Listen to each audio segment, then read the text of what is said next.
tous. Est-ce que vous allez bien? Oui, gloire à Dieu. Nous sommes heureux de vous retrouver en tout cas et dites à votre voisin que vous êtes heureux aussi de le voir, de la voir. Ça va lui faire du bien, ça va l'encourager pour être de bonne humeur. On est heureux de vous voir. Et si ça fait longtemps, dites-lui, ça fait longtemps. Mais quel plaisir, quel plaisir. C'est vrai que c'est une grâce d'être ensemble, réunis pour louer Dieu ce matin. J'espère que tout le monde réalise cette grâce, cette chance que nous avons de pouvoir être ensemble. Nous partageons un Père commun et il nous aime de tout son cœur. Alors ce matin, si nous sommes là, c'est grâce à lui. Et nous voulons juste lui dire aussi ce matin que nous l'aimons en retour. Est-ce qu'on peut commencer par prier tous ensemble et lui dire que nous voulons bénir son nom ce matin, Seigneur. Oui, mon Dieu, que tu es bon, mon Dieu, que tu es glorieux, mon Dieu. Merci, Seigneur. Merci pour nos vies, Seigneur Jésus. Merci d'avoir pris soin de nous, Seigneur, tout au long de cette semaine. Merci, Seigneur, de nous permettre d'être là ce matin. Et ce n'est pas un hasard si nous sommes là, Seigneur. Tu nous as conduits jusqu'ici, Seigneur Jésus. Aide-nous à mettre de côté, Seigneur Jésus, toutes nos préoccupations ce matin, car nous voulons vraiment nous centrer sur toi, Seigneur. Te regarder, être émerveillés par toi, Seigneur, ce matin. Merci de recevoir nos louanges, Seigneur, notre adoration, qu'elle monte vers toi, Seigneur. Et que ensemble, Seigneur Jésus, nous puissions ouvrir ton ciel pour que ta grâce descende sur nous ce matin, car nous croyons, Seigneur, que tu es un Dieu de bénédiction. Merci, mon Dieu. À toi soit la gloire. Amen. Que ceux qui le veulent et qui le peuvent se lèvent et on va chanter ensemble.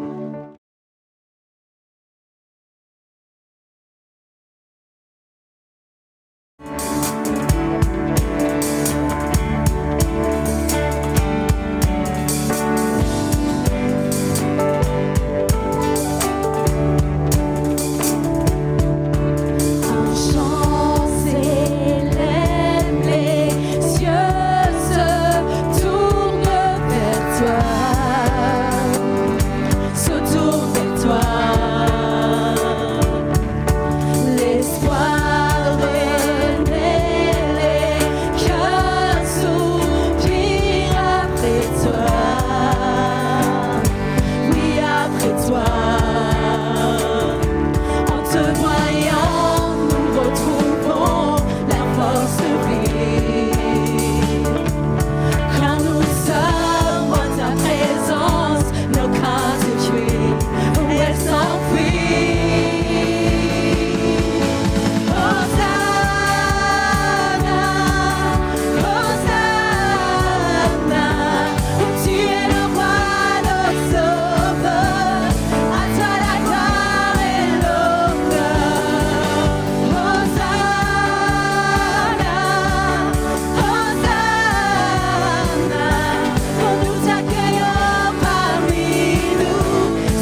force de vie. Il y a l'amour, il y a la joie en toi.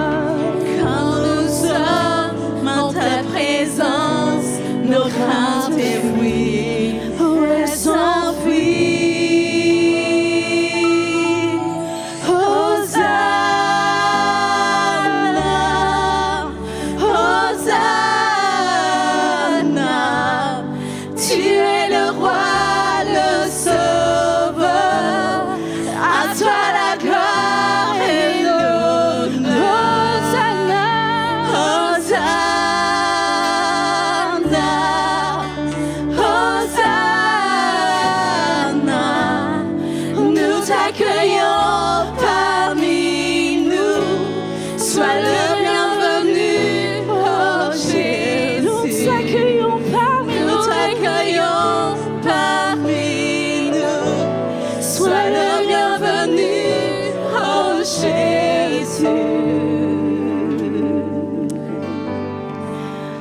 De gloire, nous fait honneur de sa présence. Nous l'invitons parmi nous et il nous fait honneur de sa présence. Alors surtout ne passe pas à côté de ce moment où tu peux apporter ta reconnaissance à ton Dieu. Alléluia.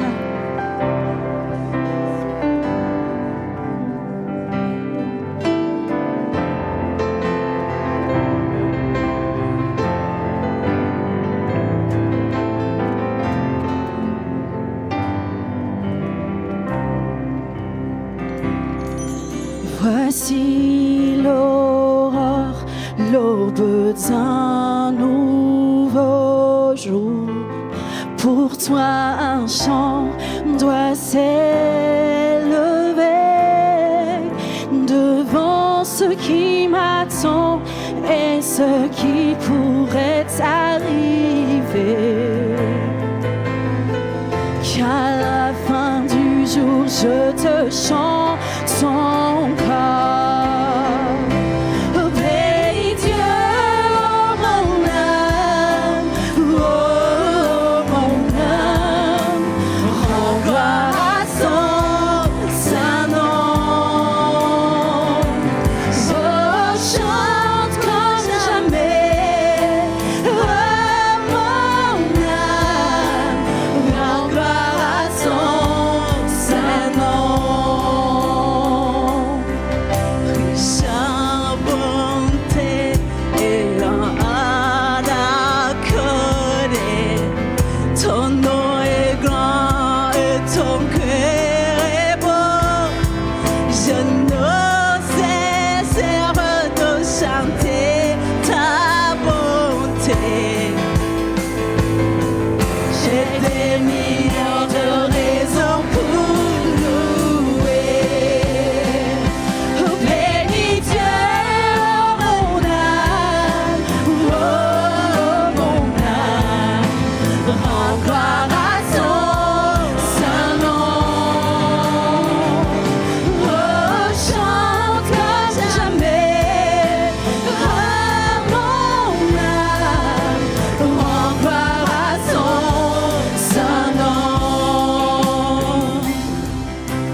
Gloire à son saint nom.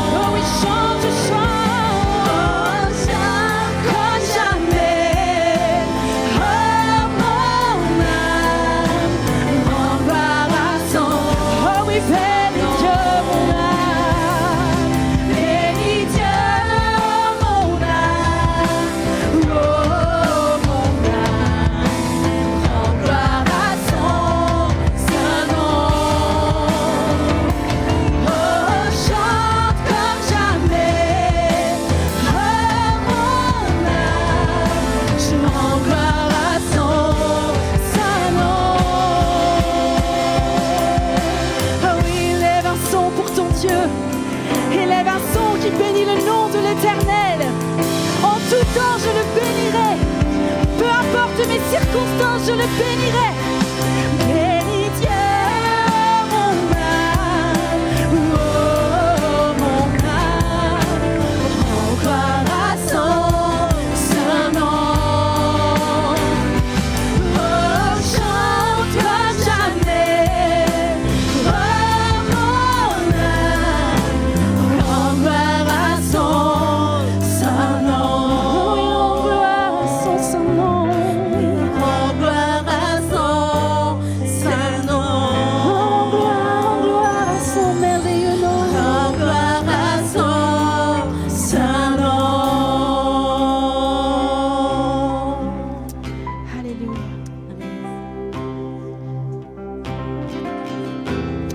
Oui, ce matin, nous sommes dans la joie, dans la célébration.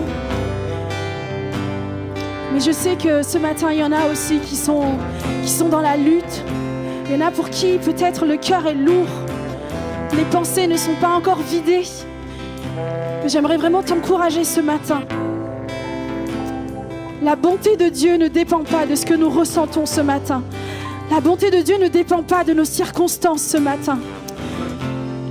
Alors ne laisse pas le bruit de tes inquiétudes, de tes peurs. Ne laisse pas ça résonner plus fort que ta louange ce matin. Apporte à Dieu ce matin ce qu'il mérite.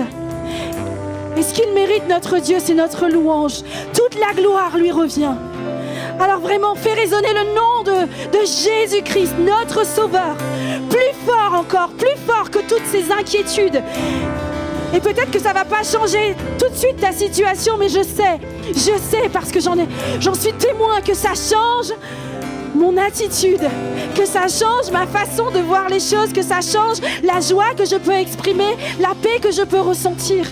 Alors je veux bénir le nom de l'Éternel. Je veux lui dire que je l'aime.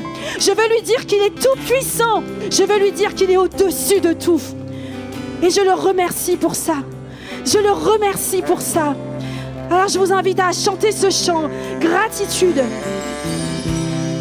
Que nous ayons un cœur rempli de gratitude ce matin.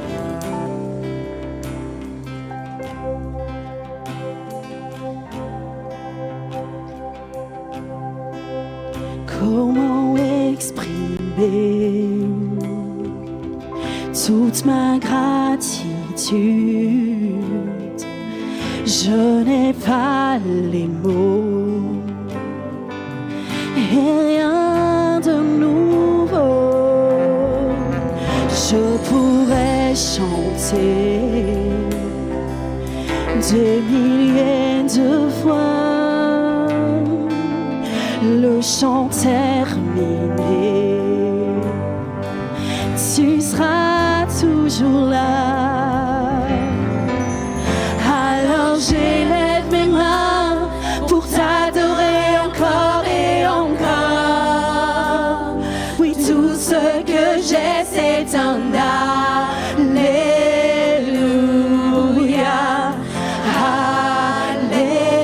Alléluia.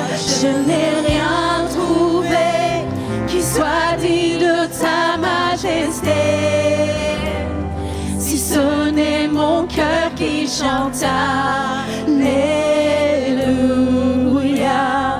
Alléluia.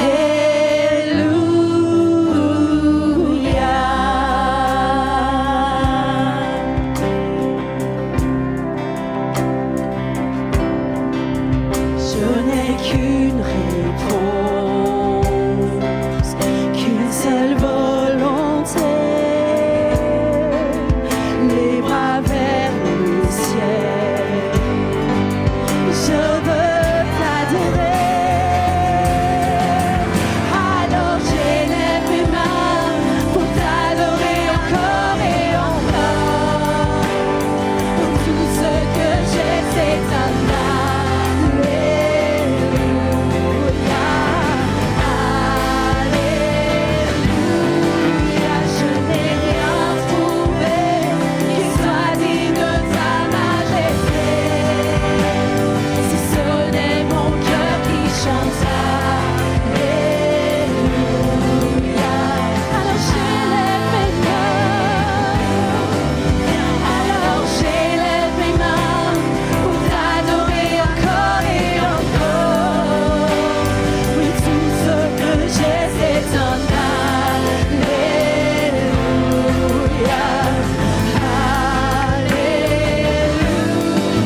sois pas timide et élève ta voix, car tu as un lion qui rugit en toi.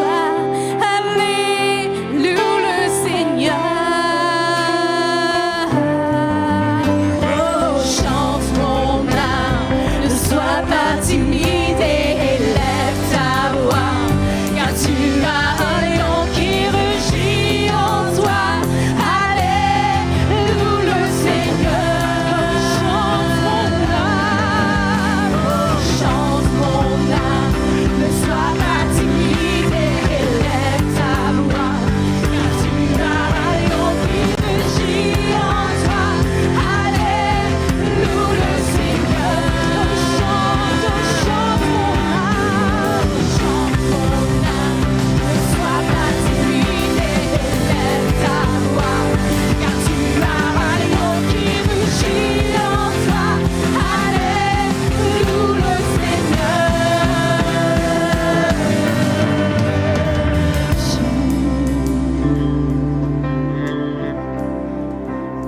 Jour et nuit, nuit et jour qu'un parfum s'élève. Jour et nuit, nuit et jour qu'un parfum s'élève. Oh, jour et nuit, nuit et jour qu'un parfum s'élève. Jour et nuit, nuit et jour qu'un parfum s'élève.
Jour et nuit, nuit et jour, tu es digne de louange.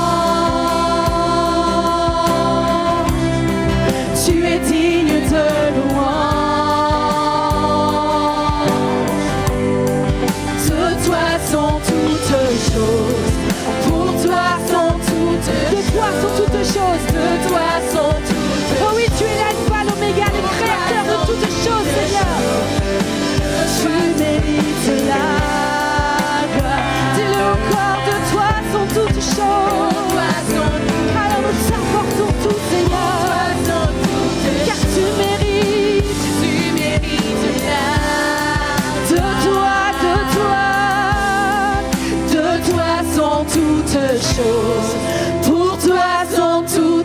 choses. Tu mérites la gloire. Alléluia, Jésus. Oui, à toi la gloire, Seigneur. À toi seul revient toute la gloire. Car tu sièges tout en haut au-dessus, sur ton trône de gloire. Nous savons, Seigneur, que tu tiens le monde entier entre tes mains. Tu tiens nos vies entre tes mains. Tu es au-dessus de toute puissance, au-dessus de toute autorité, au-dessus de tout, tu règnes en majesté, Seigneur. Et nous reconnaissons ce matin ta grandeur, ta majesté, Seigneur Jésus. Merci d'être notre Créateur. Et oui, Seigneur, ce matin, nous t'apportons tout, Seigneur. Nos vies t'appartiennent, Seigneur. Nos cœurs t'appartiennent. Ce que nous sommes, Seigneur Jésus, nous voulons te l'offrir. Te l'offrir, Seigneur Jésus, le peu que nous sommes. Merci de prendre plaisir à nos louanges. Merci de prendre plaisir à l'adoration de ton peuple ce matin, Seigneur. Et j'ai prié pour que tu puisses vraiment trouver au milieu de nous ce matin un peuple qui t'adore en esprit et en vérité. Merci, mon Dieu. Remplis-nous de ton Esprit Saint ce matin, Père. Alléluia.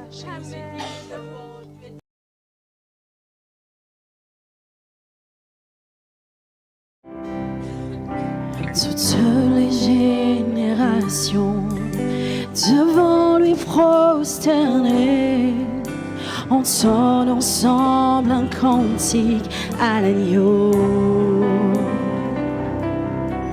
Ceux qui nous ont précédés et ceux qui nous suivront entendront ce cantique à l'agneau.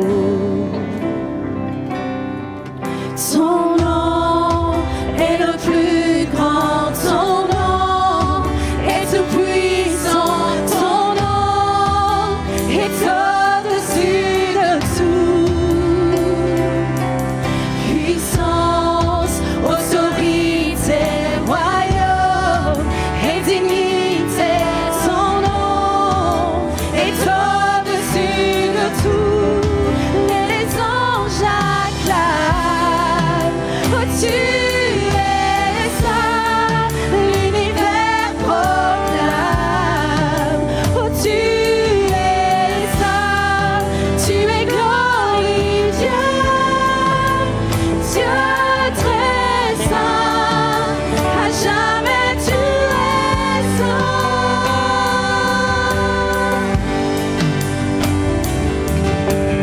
Vous qui l'a pardonné, vous qui venez chanter ce cantique à l'agneau. Vous qui l'a libéré, vous qui portez son nom, venez chanter ce cantique à l'agneau. Et nos voix résonnent pour l'éternité, et les anges acclament. Oh, tu es saint, l'univers proclame. Oh, tu es saint, tu es glorifié. Dieu très saint, à jamais tu es saint. Tout ton peuple crie, tout ton peuple crie. Oui, tu es saint, toi le roi des rois. Tu es saint, Dieu d'éternité. Tu es saint, à jamais tu es saint.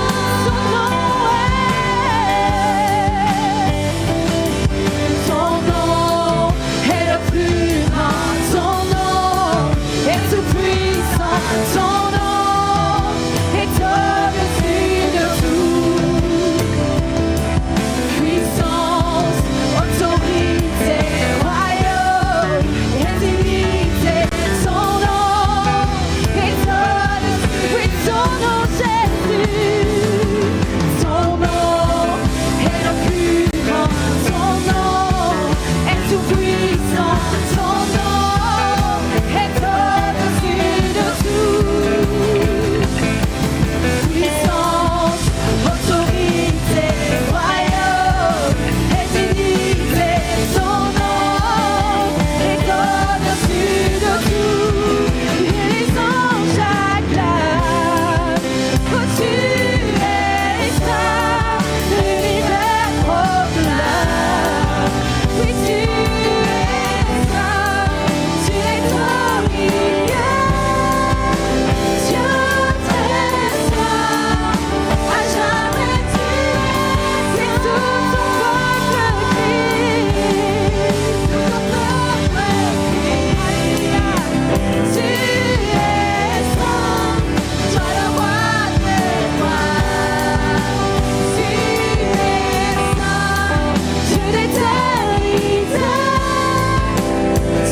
jamais tu es saint.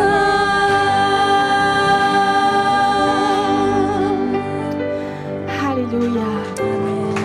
Le nom de Jésus est plus grand que tout. Le nom de Jésus est tout puissant. Alléluia. Alléluia. Qu'est-ce que c'est bon de connaître la puissance et la bonté de Jésus. Amen. Amen. Gloire à Dieu. Nous allons pouvoir faire passer les paniers pour nos offrandes. Et Seigneur, nous te remercions de nous permettre, Seigneur, de contribuer à ton œuvre. Merci de bénir chaque personne, chaque famille ici, Seigneur. Merci parce que c'est toi qui multiplies les choses, Seigneur Jésus. Et le peu que nous avons, Seigneur Jésus, tu l'utilises.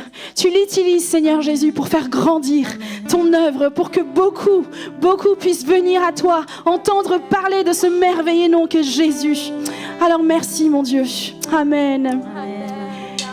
Et est-ce que vous voulez déclarer que la bataille appartient à Dieu avec nous? Oula! Est-ce que vous voulez déclarer que toute bataille appartient à Dieu? La victoire est en lui, amen.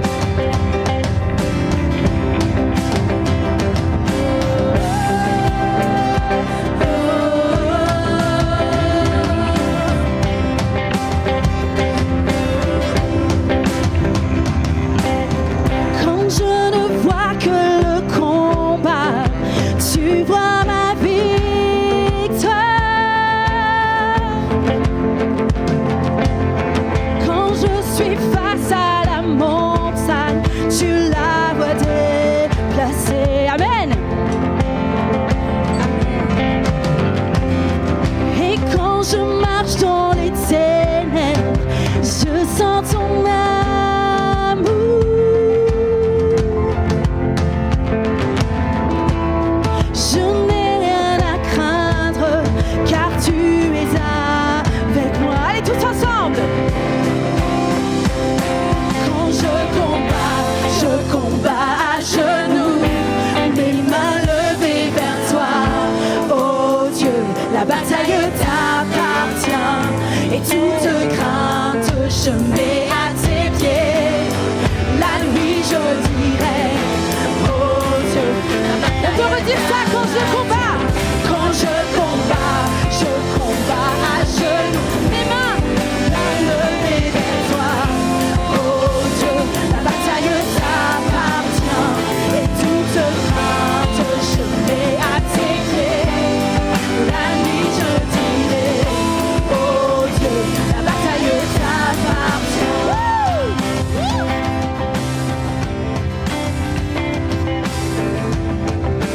Si tu es pour moi, qui sera contre moi?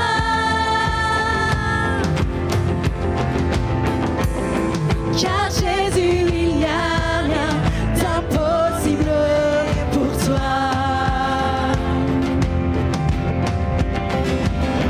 Quand je ne vois que descendre, oui, tu vois la beauté. Quand je ne vois que la croix, Dieu, tu vois ton copie. Allez ensemble. Quand je combats à genoux, mes mains levées vers toi. Oh Dieu, la bataille t'appartient, et toute crainte je mets à tes pieds. La nuit je dirai, oh Dieu, la bataille t'appartient. Sois ma forteresse, tu marches devant moi. Rien ne peut résister au pouvoir de mon Dieu. Tu brilles dans les ténèbres, tu gagnes toutes les batailles. Rien ne peut résister au pouvoir. Déclare-le avec nous, toi ma forteresse. Toi ma forteresse, tu marches devant moi. Rien ne peut résister au pouvoir de mon Dieu. Tu brilles dans les ténèbres, tu gagnes toutes les batailles.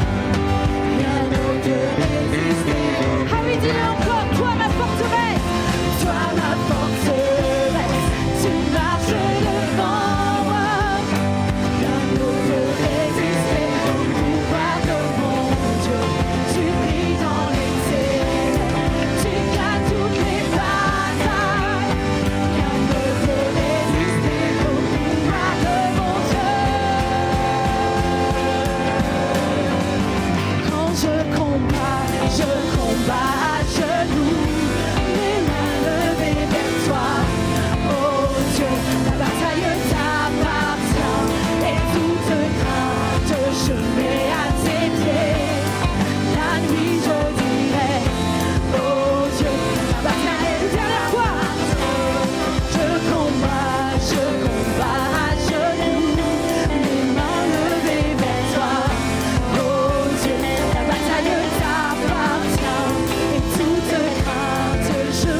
c'est à vous, Église. Levé vers toi, oh Dieu. Et toute crainte, la nuit je Allez, une toute dernière fois. quand je combats, je me mes mains levées vers toi, oh Dieu. La bataille t'appartient et toute crainte je mets à tes pieds. La nuit je dirai, oh Dieu, la bataille t'appartient. La nuit je dirai, oh Dieu, la bataille t'appartient. La nuit je dirai que la bataille t'appartient. Alléluia. Notre Dieu est celui qui ne sommeille ni ne dort. Nous, on peut dormir en paix parce que Dieu est au contrôle. Amen. Amen. Gloire à toi, Seigneur. Amen. Nous laissons la place.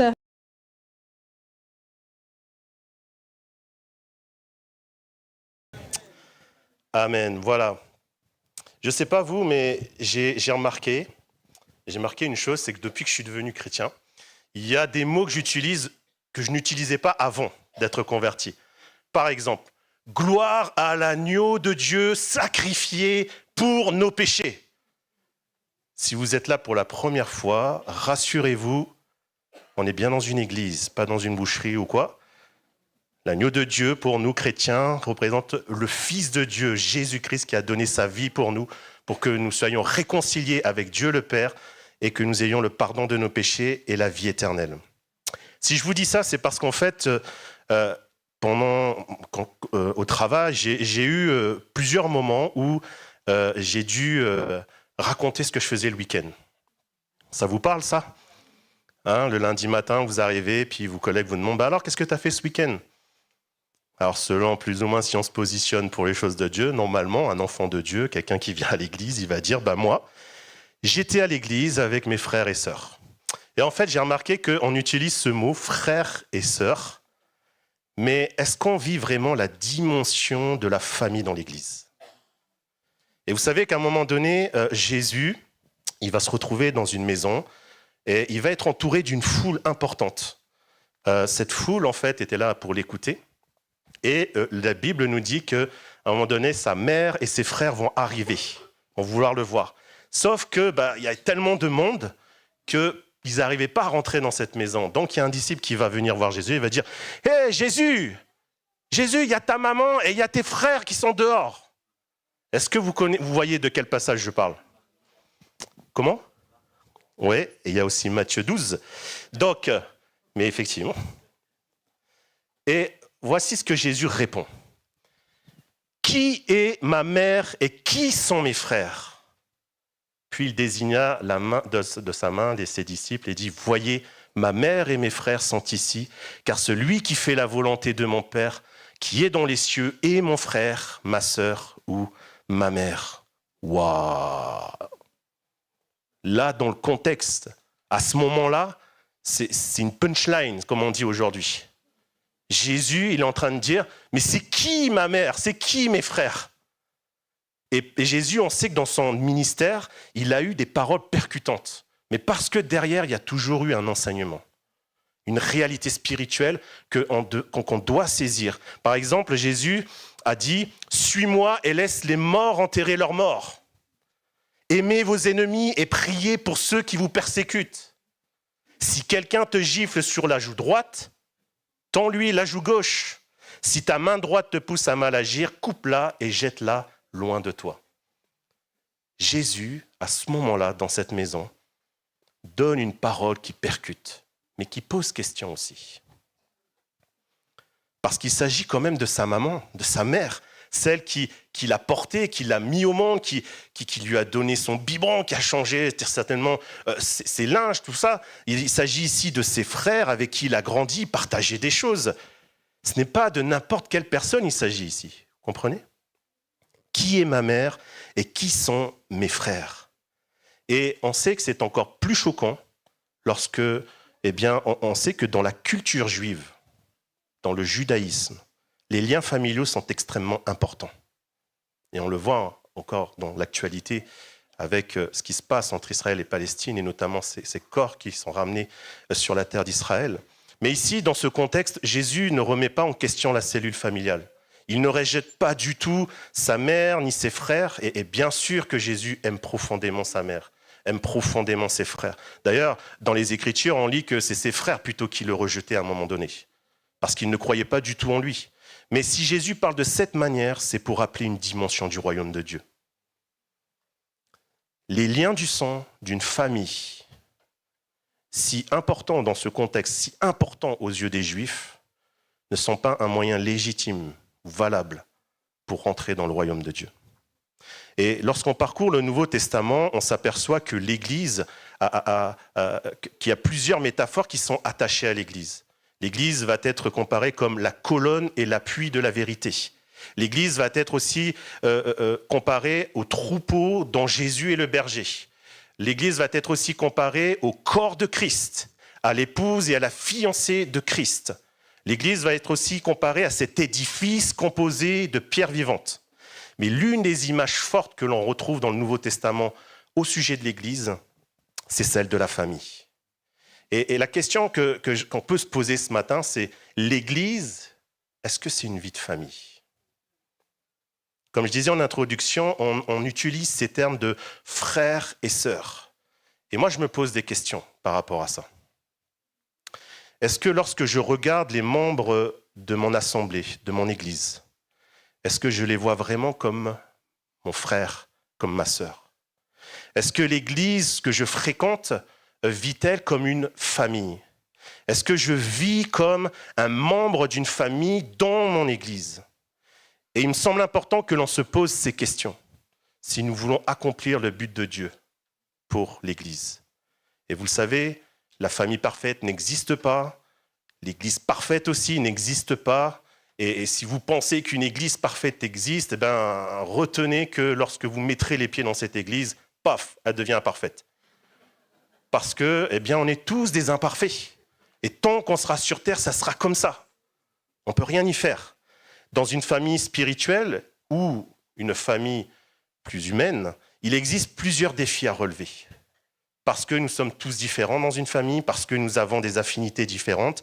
Mais si nous décidons de les affronter ensemble, alors il y a des bénédictions qui nous attendent. C'était un vrai défi pour Marie et Joseph d'accueillir le Fils de Dieu. Et Dieu avait tellement de possibilités pour faire venir son Fils, Jésus, sur terre. Et pourtant, il a choisi volontairement une famille. Et ce n'est pas dans une famille royale que Jésus est né. Ce n'est pas non plus dans une famille riche, dans une famille de nobles. Non, c'était dans une famille qui avait peu de moyens. Mais le mari et la femme de cette famille avaient un cœur ouvert à recevoir et à accueillir Dieu, les choses de Dieu. Et Dieu ne cherche pas des personnes hautement qualifiées, riches, en excellente santé, c'est très bien si c'est le cas, mais ce que Dieu recherche avant tout, ce sont des hommes, des femmes, des jeunes qui ouvrent sincèrement leur cœur pour recevoir Jésus-Christ. Et la clé fondamentale pour entrer dans cette famille de Dieu dont Jésus parle justement, ceux-ci sont mes frères et sont ma sœur et sont ma mère, c'est la foi en Jésus. La Bible nous dit que tous ceux qui l'ont accepté, à ceux qui croient en son nom, elle a donné le droit de devenir enfants de Dieu. Amen. Et si ce matin, tu vis dans une famille peut-être décomposée, peut-être que tu n'as pas vécu avec une famille stable, j'aimerais te dire qu'en entrant dans la famille de Dieu, tu peux être restauré. Dans la famille, en devenant enfant du roi des rois, tu peux vivre une nouvelle dimension de la famille. Parce que Jésus a donné sa vie pour que nous puissions faire partie de cette famille de Dieu. Et il nous offre par sa résurrection une vie en abondance. Alors, place simplement ta confiance en Jésus et tu verras que la gloire de Dieu va se manifester dans ta vie. Vous savez, notre Église n'est pas parfaite. Hein, Gérald ? Elle n'est pas parfaite. Notre famille spirituelle non plus. Et il n'y a rien de plus facile, vous savez, que de pointer du doigt les choses qui ne sont pas parfaites. C'est tellement facile de dire, de se plaindre d'une organisation, de se plaindre d'un frère, d'une sœur, de se plaindre d'un service, de se plaindre. En fait, c'est tellement facile de se plaindre. Et vous savez que nous, les Français, on n'est pas connus seulement pour le vin et le fromage, mais on est connus aussi pour, voilà, vous le savez, hein, voilà, pour être des râleurs. Alors c'est bien dans certains cas, d'autres fois, bon, c'est pas une raison pour continuer à le faire. Si nous voulons vivre la dimension de l'Église comme Dieu le souhaite, que faisons-nous en tant que membres de cette famille ? Si je veux vivre des réalités spirituelles dans une dimension de famille, est-ce que je prends part à la vie de famille ou est-ce que je reste à distance, comme un étranger, comme un invité ? Est-ce que je participe de manière concrète à la vie de ma famille spirituelle ? Et j'aimerais dire ce matin que tout chrétien doit faire tout son maximum pour vivre au sein de la famille de Dieu qui est l'Église. Ce n'est pas seulement la responsabilité d'un pasteur, ce n'est pas seulement la responsabilité de 3 ou 4 chrétiens, mais c'est une responsabilité qui concerne chacun d'entre nous.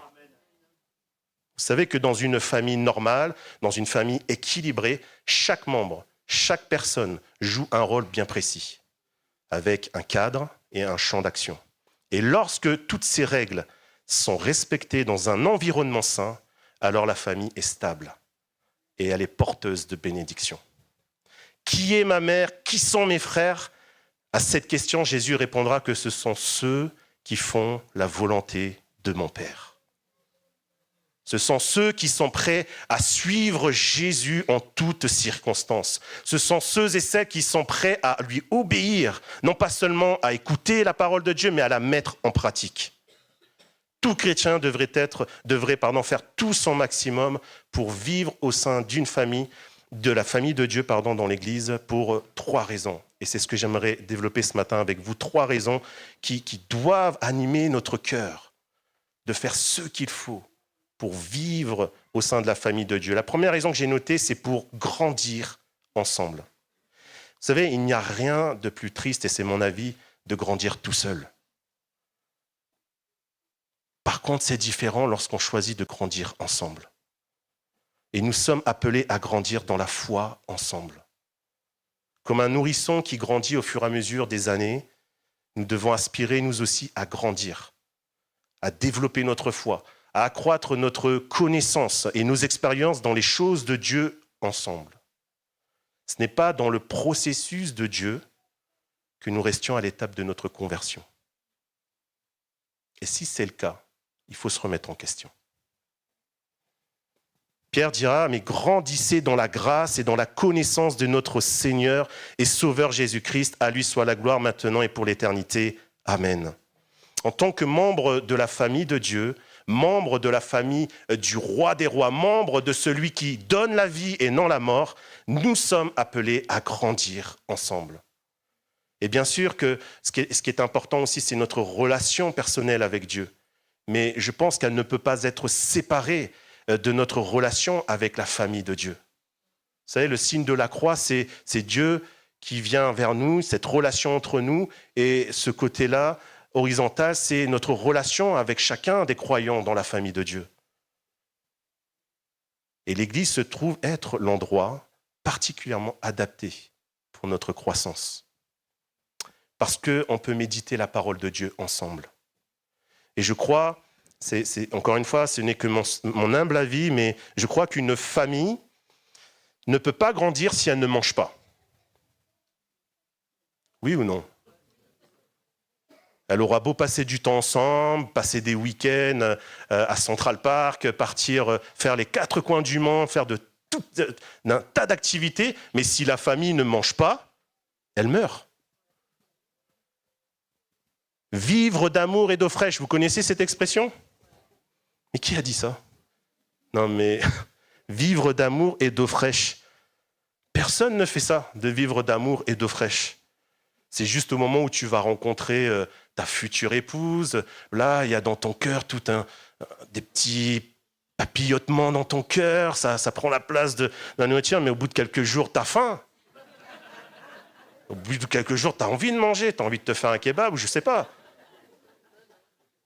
Et si la nourriture est un élément donc de base pour notre croissance physique, pour nous, famille de Dieu, notre nourriture est spirituelle et c'est la parole de Dieu. La parole de Dieu qui a été plantée dans notre cœur doit pouvoir éclore, pousser, grandir, porter du fruit à la gloire de notre Dieu.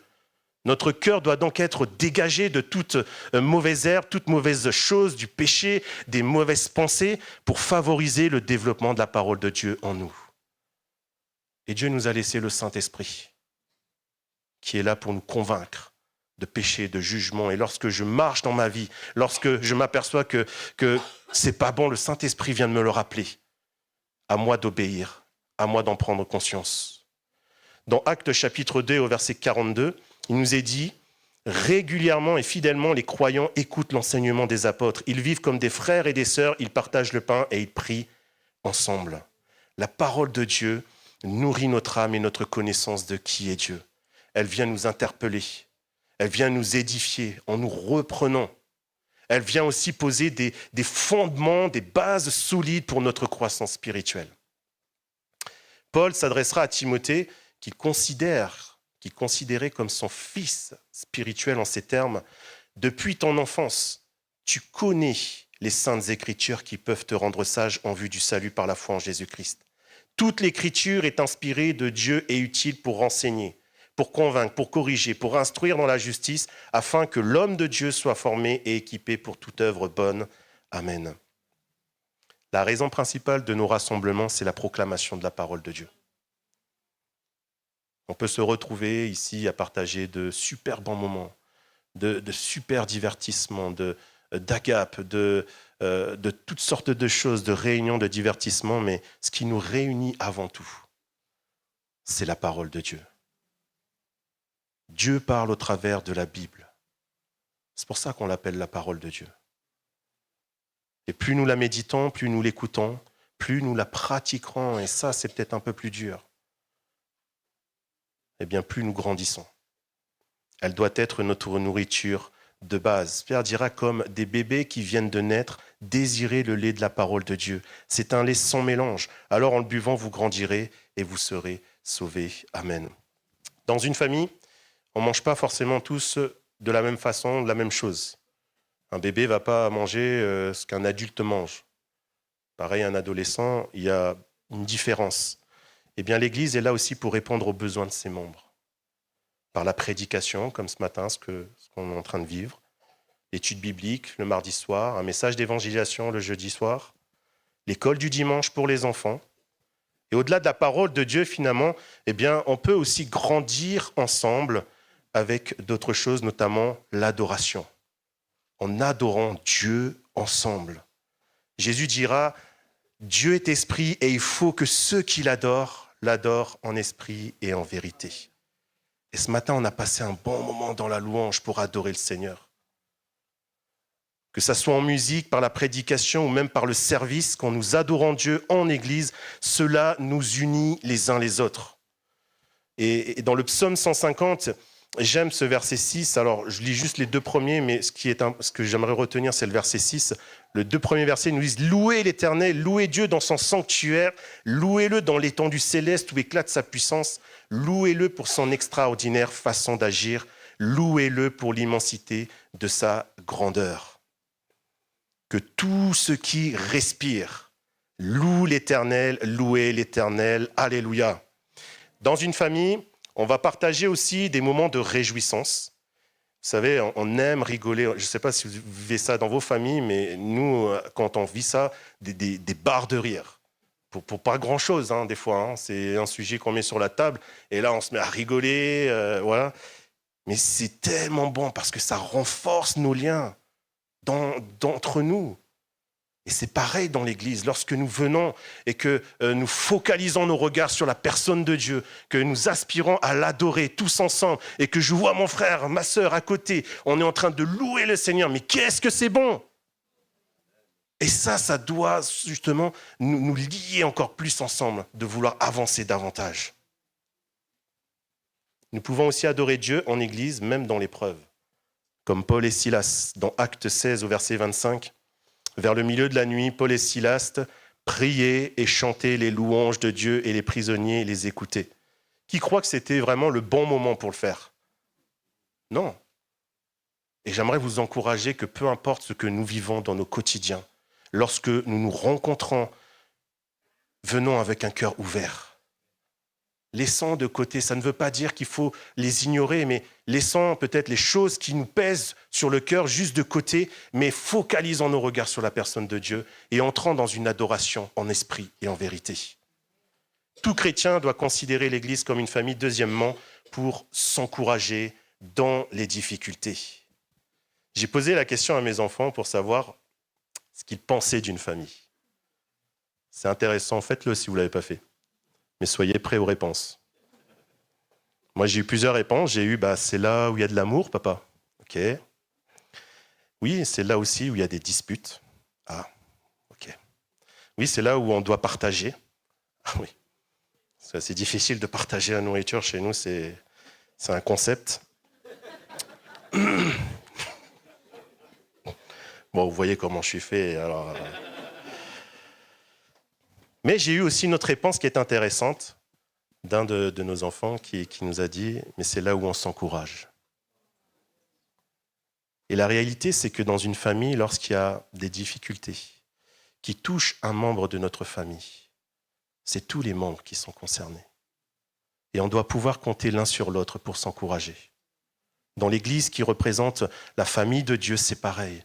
On a besoin de s'encourager les uns les autres, de se soutenir mutuellement lorsque nous traversons des difficultés.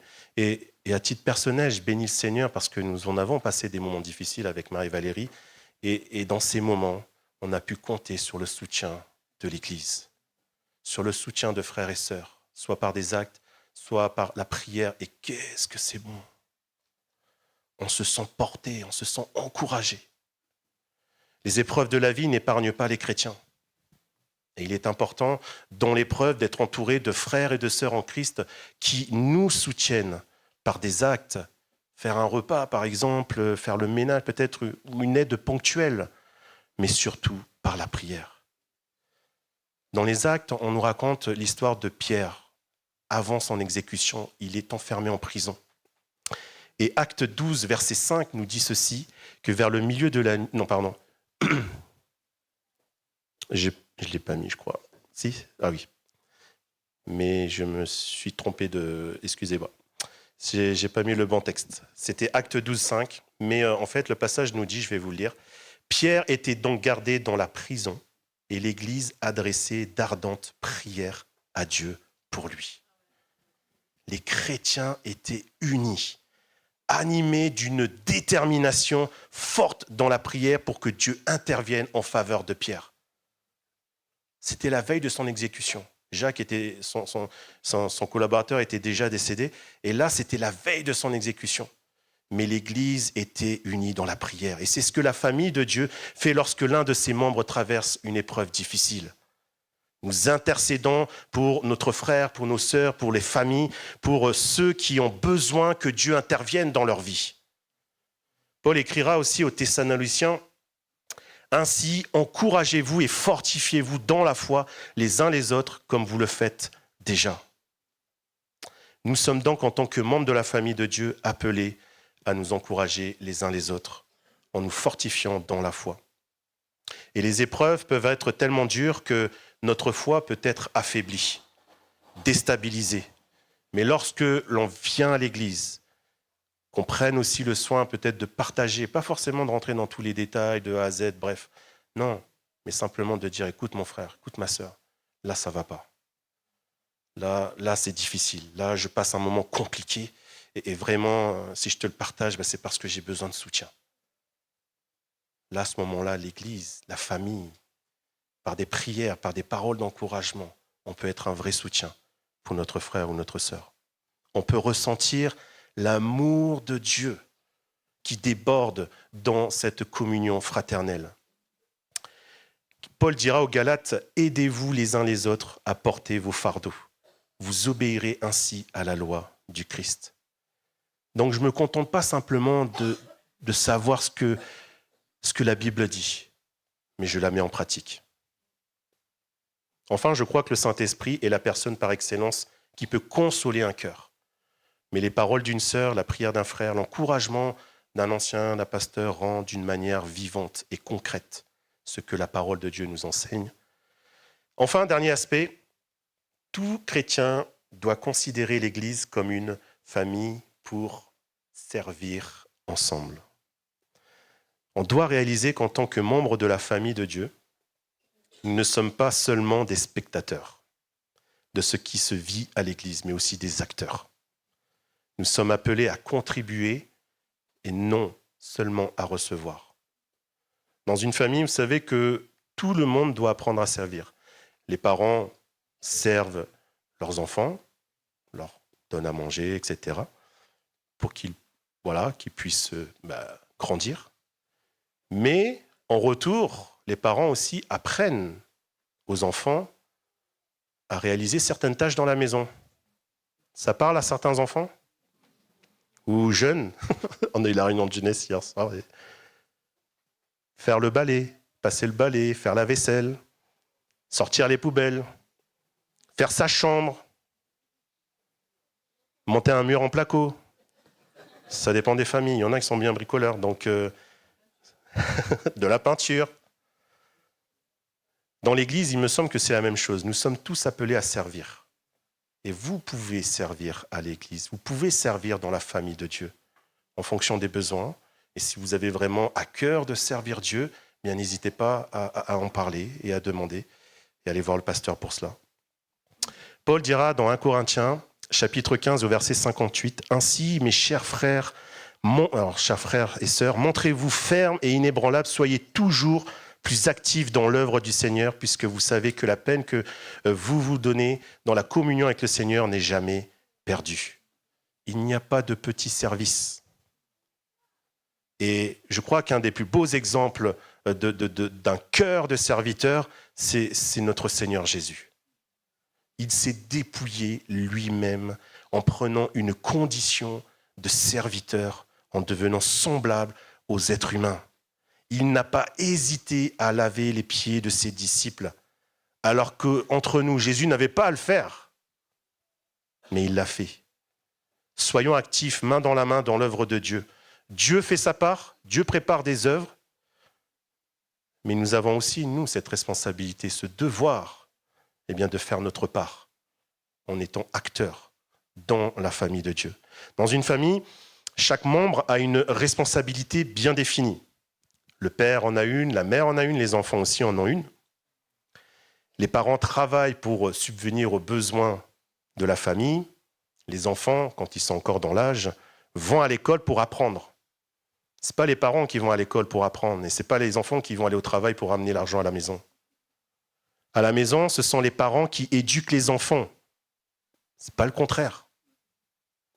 Pourquoi ? Parce que sinon, ça déséquilibre, ça fragilise aussi la cellule familiale.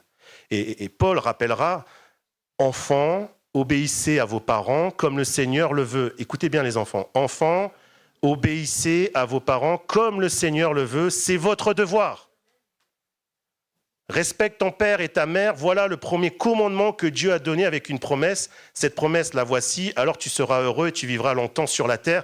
Et là, tous les parents disent « Amen !» Mais restez là, les parents. On lit juste la suite. « Et vous, les parents ?»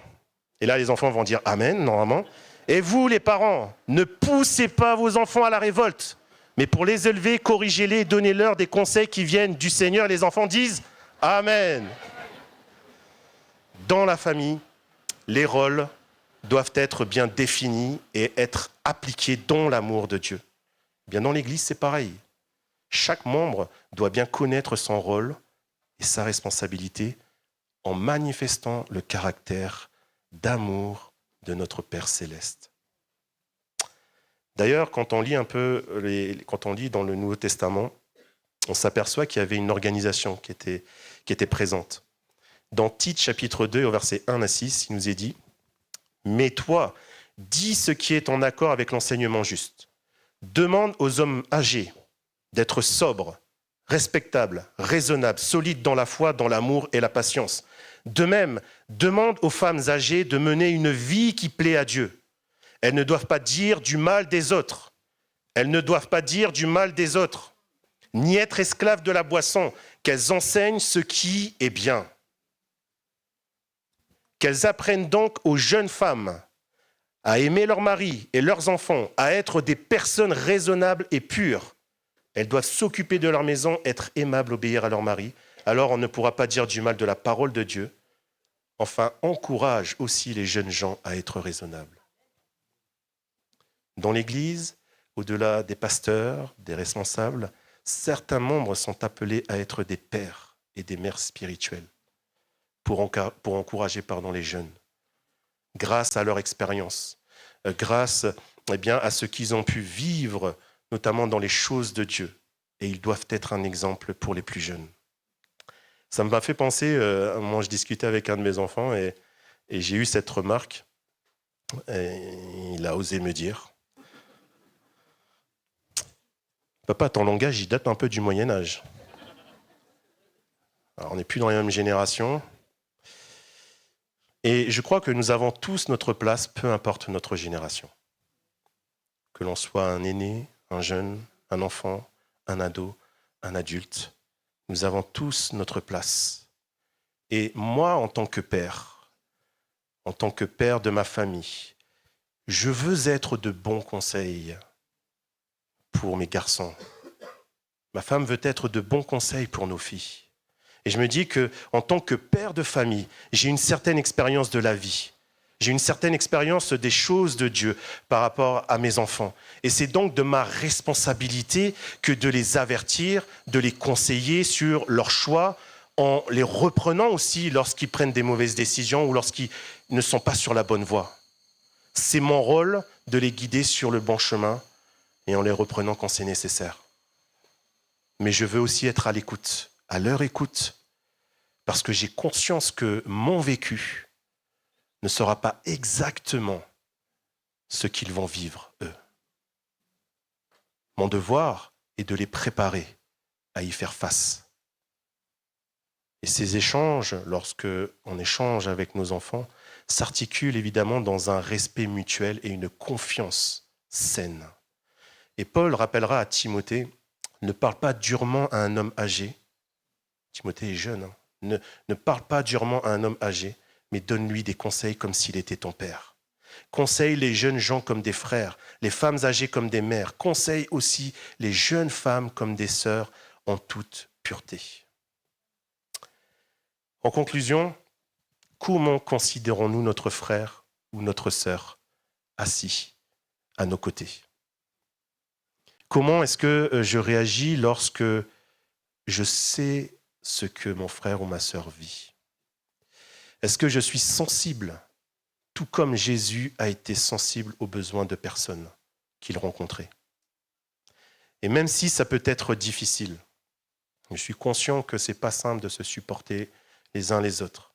Comme dans une famille classique, ma femme doit me supporter. Mes enfants aussi doivent me supporter. Parce qu'on a des différences.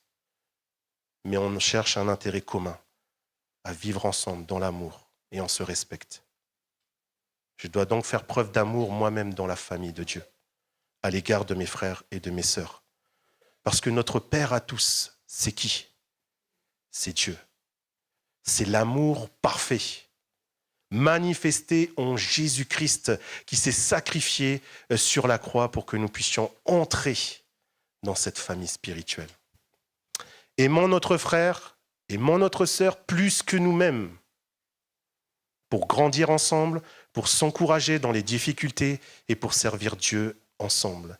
Et vous savez, si on confesse que nous aimons Dieu de tout notre cœur, et c'est ce qu'on a fait tout à l'heure, Dieu, je t'aime de tout mon cœur pour tout ce que tu fais, pour tout ce que tu m'apportes, pour la personne que tu représentes dans ma vie. Eh bien, aimons-nous aussi les uns les autres, en parole et en acte. La Bible dit que si quelqu'un dit « j'aime Dieu » et s'il déteste son frère ou sa sœur, c'est un menteur. En effet, celui qui n'aime pas un frère ou une sœur qu'il le voit, il ne peut pas aimer Dieu qu'il ne voit pas. Voici le commandement que Dieu nous a donné. Celui qui aime Dieu doit aussi aimer son frère et sa sœur. Amen. Enfin, je sais que nous avons tous aussi grandi dans des familles différentes. Dans des familles peut-être équilibrées, mais peut-être déséquilibrées aussi. Peut-être des familles brisées. Mais j'aimerais vraiment vous encourager, si vous n'avez pas encore fait ce pas, d'entrer dans la famille de Dieu. Faites-le, parce que vous avez votre place dans la famille de Dieu. Dieu est amour, il est celui qui peut restaurer votre vie de famille, et vraiment laissez-lui l'occasion d'agir dans votre vie, et vous verrez la différence. Dans la famille de Dieu, il y a un Père qui peut vraiment nous témoigner de son amour. Et Dieu, notre Père, a scellé une alliance que personne ne peut voler. En sacrifiant son propre Fils, il vous donne la possibilité d'entrer dans sa famille, non seulement de vivre pleinement la famille de Dieu en Église, mais en entrant dans la famille de Dieu, vous avez aussi un accès à un héritage céleste. La vie éternelle et le royaume de Dieu pour l'éternité. Amen. Je vous propose de fermer les yeux et on va prier. Seigneur, merci pour ta parole. Merci encore parce que ce matin, Seigneur, tu veux toucher nos cœurs. Seigneur, on est là dans ce temps parce que nous reconnaissons que tu es notre Dieu, mais nous reconnaissons surtout que tu es notre Père. Et nous voulons, Seigneur mon Dieu, en tant que membres de ta famille, vivre, Seigneur mon Dieu, la dimension spirituelle en toi. Nous voulons, Seigneur mon Dieu, marcher ensemble, main dans la main, être cette famille unie. Et je te prie, Père, de vraiment passer dans nos cœurs, de venir, Seigneur, nous reprendre lorsqu'il le faut, de nous aider, Seigneur mon Dieu, à regarder notre frère, notre sœur, comme toi, tu nous as regardés quand nous étions perdus. Aide-nous, Seigneur mon Dieu, à être animés de ton amour les uns pour les autres. Aide-nous, Seigneur mon Dieu, à être un soutien pour les uns et pour les autres. Seigneur, parce que nous voulons refléter ta gloire dans ce monde qui se perd de plus en plus. Nous voulons, Seigneur mon Dieu, être cette famille, Seigneur mon Dieu, qui brille dans les ténèbres. Nous voulons, Seigneur mon Dieu, être ce témoignage puissant pour notre entourage. Alors je te prie, Seigneur, pour que chacun d'entre nous ce matin, nous puissions vraiment vivre, Seigneur, la dimension de la famille de Dieu. Et je te prie aussi, Père, maintenant de venir toucher les cœurs de toutes les familles, Seigneur mon Dieu, qui sont peut-être brisées aujourd'hui. Et je te prie vraiment d'apporter la restauration, la consolation dans les cœurs, mon Dieu. Merci parce qu'on peut vraiment te faire confiance. Et à toi seul soit toute la gloire dans le nom de Jésus. Amen. Amen. Amen. Soyez bénis. Amen.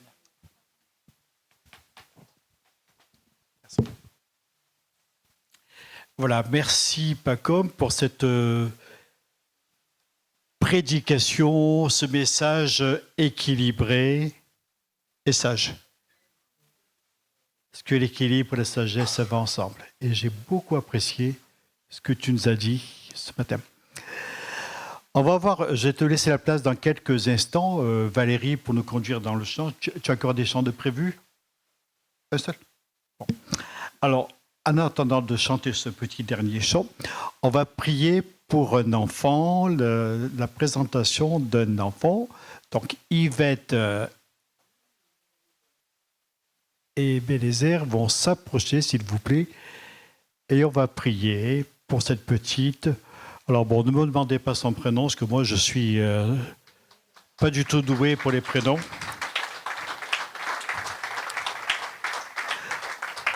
Mais je sais qu'il y a accès dedans. Montez sur l'estrade, mes amis.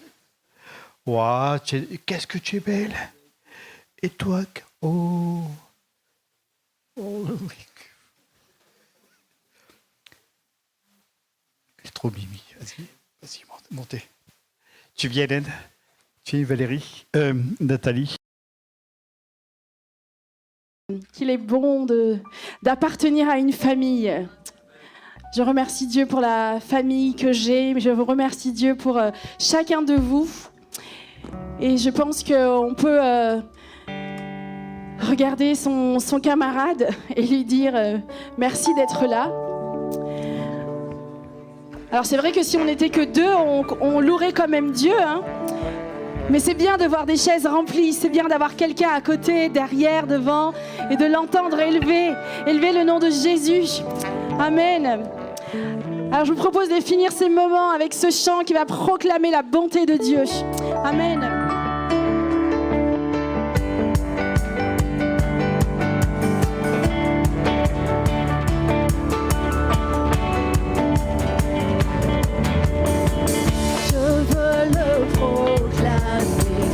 Du sommet des montagnes, ta grâce est sans limite, ta bonté sans égal, ta tendresse m'envahit, ta bonté me poursuit, ton amour m'émerveille.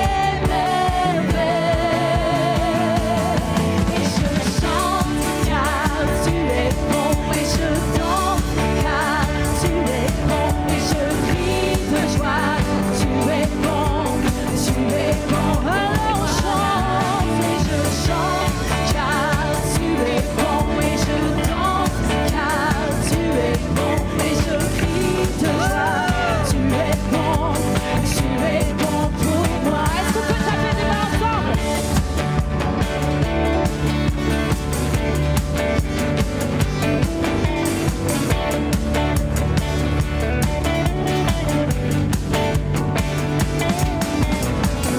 Rien dans tout l'univers à toi ne se compare. Les océans, la terre sont reflets de ta gloire.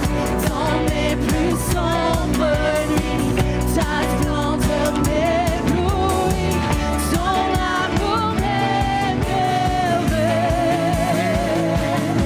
Et je chante car tu es bon, et je danse car tu es bon, et je crie de joie, tu es bon, oui je veux chanter, je chante car tu es bon, et je danse car tu es bon, et je crie de joie, tu es bon pour moi.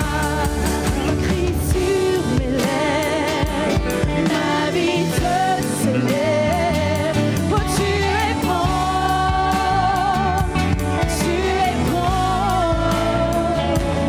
vent, soleil ou pluie, mon cœur te redit, tu es bon,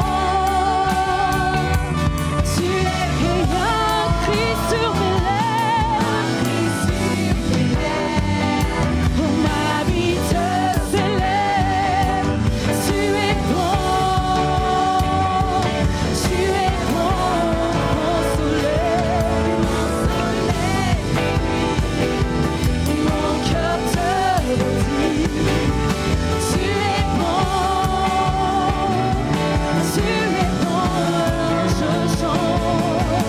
je chante car tu es bon, et je danse car tu es bon, et je crie de joie, tu es bon,